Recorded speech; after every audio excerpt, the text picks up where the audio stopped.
सोलापूर शहरात बिनधास्तपणे राजरोस, खुलेआम गांजा, मटका, गुटखा, हातभट्टी, दारू, क्लब, जुगार, रिक्षामध्ये घरगुती गॅस भरणे, विषारी फ्रूट बियर, विनापरवाना दारू विक्री चालू आहे. या अवैध धंद्यात लाखो करोडोंची उलाढाल होत आहे.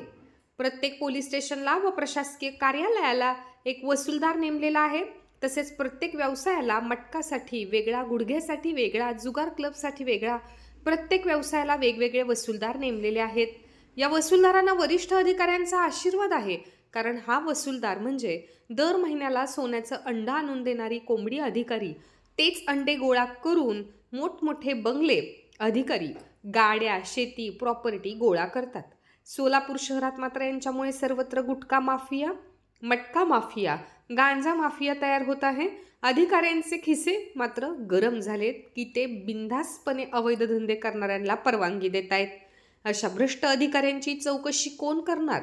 गोमाता आपण म्हणतो, परंतु हे निर्लज्जपणाचा कळस असणारे वसुली अधिकारी गोरक्षा करायचे सोडून गोहत्या करणाऱ्यांकडून हप्ता घेऊन राजरोसपणे गोहत्या करणाऱ्यास पाठिंबा देत आहेत.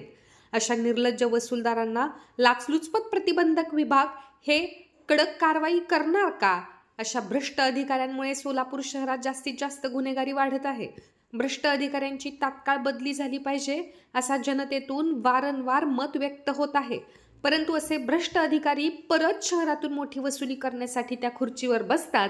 अशा अधिकाऱ्यांची चौकशी करणार कोण?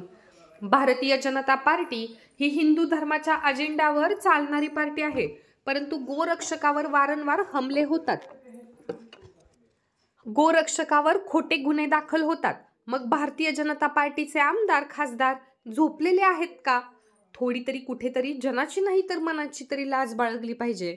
ज्या गोरक्षक व बजरंग दल हिंदू जनजागृती संघटनेमुळे तुम्ही आमदार, खासदार झालायत, सत्तेत आल्यानंतर तुम्ही यांच्यावर गुन्हे दाखल होत असताना शांत का बसला?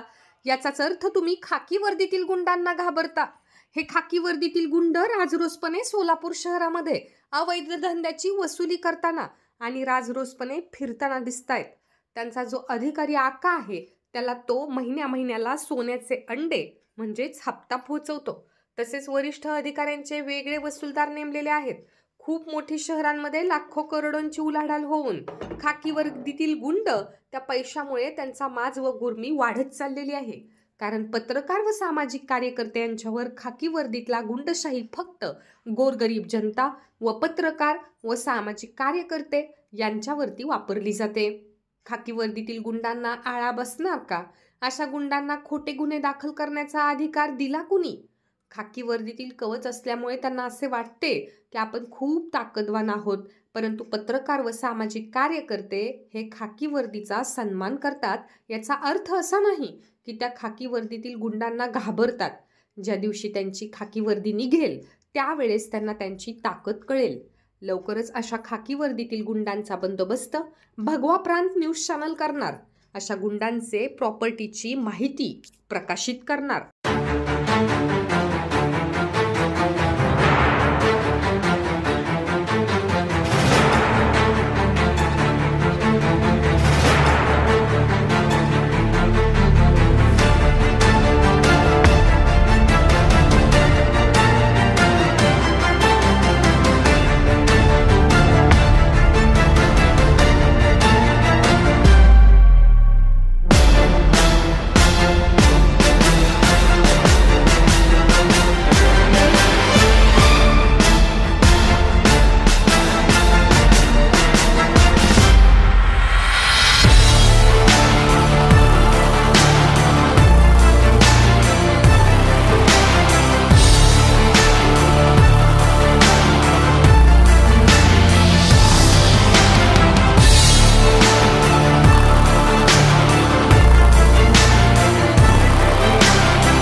भगवा प्रांत चॅनेलला लाईक करा, शेअर करा आणि सबस्क्राईब करायला विसरू नका.